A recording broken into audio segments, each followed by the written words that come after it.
everybody.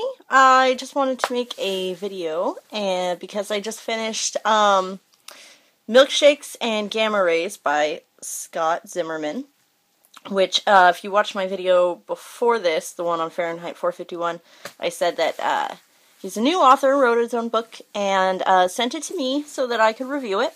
So I just finished it, and here is the cover right there. So that's it. And here is the description. Bree Gable is a high school junior living in California. She's transferred to a new school, St. Margaret's. It wasn't her first choice. It's pricey, but the cheaper schools rejected her, and free public education doesn't exist anymore. The U.S. government is picking up the tab for now, but that's a debt she'll have to pay via military service when she graduates. In a time when wars are on the rise, not only overseas, but a war in the state of Nevada as well, this is a scary prospect for her.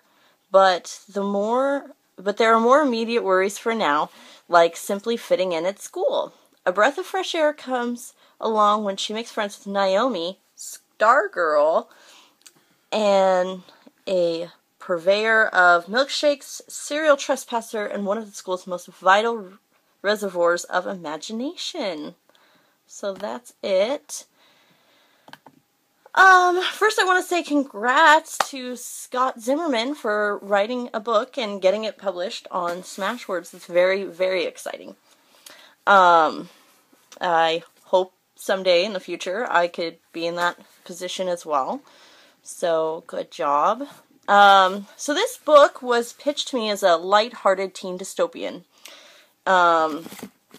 Sorry, I gotta adjust myself here. In which the U.S. is at war with Nevada. I first would like to say that it's not the same kind of dystopians like I'm used to reading. It wasn't really futuristic, and it felt like it took place in real time, which kind of put me off at first. But the more I thought about it, and I was like, why does this seem like, today? Why isn't it in the future? Why aren't we getting a clear picture of this world, this dystopian society? And at first I was annoyed by it, but the more I thought about it, the more I decided that this isn't really a dystopian like I know. This is more like a transition period where it's turning into more of a dystopian society, but it's still, I don't know. Yeah, it's more like a middle area, kind of moving towards the future and stuff like that, and that the dystopian society will come along. I don't really know if that's really what the author had in mind, but once I, thought of it that way, I was a lot more satisfied with it. Because you don't really see that a lot in dystopians. How did they get from the way it was to the way it is now? So that's kind of a cool concept. I don't know if I just came up with that on my own or if that was on purpose. People are throwing garbage at me. My biggest complaint about the book was the dialogue.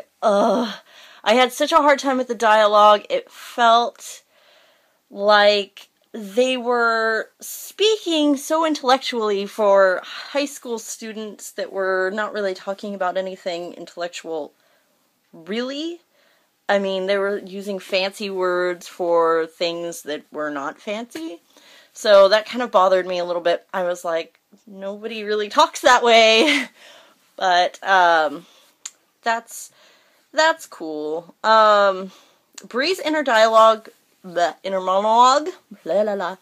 was, at first it really pulled me in. She was witty and sarcastic and funny, so I was really drawn to her at first, but I feel like once she met Naomi and they started going on these kind of misadventures, all the inner dialogue sort of disappeared. I don't know where it went, but Naomi's little brother, Nicholas, was really exciting to me. I really liked his character. He had he wrote down his philosophies on movies and things like that, and I thought that was really, really interesting. They discussed the color black being, you know, more interesting, like villains wearing black and stuff like that. I'm wearing black today, just saying. Maybe that makes me more interesting? Maybe? I don't know. But I really liked his paper that he wrote. He's not really in school, but he wrote this paper, and it was really cool. And just saying, also, I really, really liked, there was a Little Giants reference in there. Don't think I didn't catch it, because I did, and I was like, yeah! Go Giants! So that was really cool. Sorry, I'm lame. And, what? Sorry, this is the first time I'm making my video with notes on the computer, so I'm kind of getting used to that. The second half of the book is when things started to happen.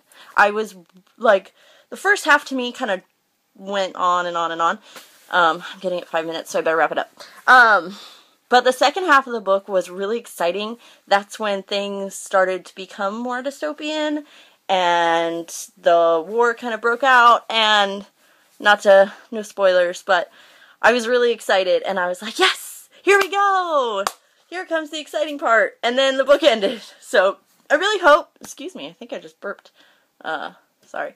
Anyway, and I was like, all right, here we go. So then it ended, and I was like, oh man, I hope this is going to be a series, because otherwise, kind of stuck up in the air, so yay! But, yeah, that's pretty much it. To give it a rating, and I'm going to give it a rating because I'm going to pretend like it's a book that I went to Barnes & Noble and bought and read, and under that rating system, I give it 2.5 stars. Which is kind of low. The only reason it really got that low of a scoring was the dialogue.